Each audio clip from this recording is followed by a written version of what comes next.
కేంద్ర ప్రభుత్వం పెంచిన వంట గ్యాస్ ధరలకు నిరసనగా ప్రగతిశీల మహిళా సంఘం శ్రీ విముక్తి ఉమ్మడి తూర్పుగోదావరి జిల్లా కమిటీ ఆధ్వర్యంలో కాకినాడ నగరంలోని సూర్యనారాయణపురంలో మహిళలు ఖాళీ గ్యాస్ బండలతో కట్టెలతో నిరసన ధర్నా నిర్వహించారు. ప్రగతిశీల మహిళా సంఘం శ్రీ విముక్తి ఉమ్మడి తూర్పుగోదావరి జిల్లా కమిటీ ఆధ్వర్యంలో కాకినాడ నగరంలోని సూర్యనారాయణపురంలో మహిళలు ఖాళీ గ్యాస్ బండలతో కట్టెలతో నిరసన ధర్నా నిర్వహించారు. ఈ సందర్భంగా ప్రగతిశీల మహిళా సంఘం జిల్లా నాయకురాలు రెడ్డి దుర్గాదేవి మాట్లాడుతూ ఇప్పటికే అధిక ధరలతో చాలీచాలని జీతాలు కూలీ వేతనాలతో పేద మధ్యతరగతి ప్రజలు అనేక అవస్థలు పడుతున్నారు. మూలిగే నక్కపై తాటికాయ పడ్డ చందంగా గ్యాస్ ధరలను అమాంతంగా పెంచడం దారుణమన్నారు.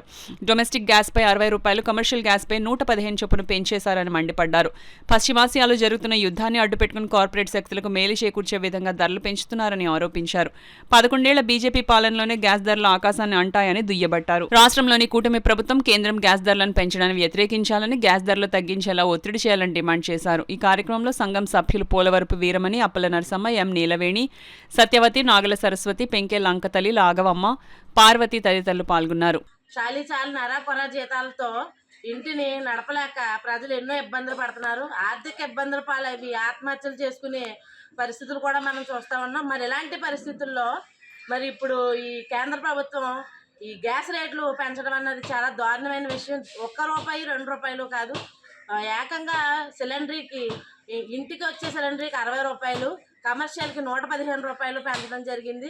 మరి మూనికాయ నక్క మీద తాటికాయ పడ్డట్టు ఇప్పటికే ఈ సంసారాన్ని ఇంటిని ఏదలేక అరకొర జీతాలతో బాధపడుతున్న ఈ ప్రజల మీద ఈ అధిక నిత్యావసర రేట్లు వేయడం అన్నది చాలా దుర్మార్గం అంటే విషయం. మరి అలాగే ఈ రోజు గ్యాస్ పెరిగింది, రేపు పెట్రోల్ పెరుగుతుంది, ఎల్లుండి ఆయిల్. ఇలా పెంచుకుంటా పోతే ఒక సామాన్యుడు, ఒక పేదవాడు అసలు బ్రతకాలా లేదా ఏంటన్నది ఈ కేంద్ర ప్రభుత్వం బాధ్యత తీసుకోవాలి. మరి ఈ వెంటనే ఈ నిత్యావసర ధరల రేట్లని వెంటనే తగ్గించాలని మా ప్రగతిశీల మహిళా సంఘం డిమాండ్ చేస్తుంది.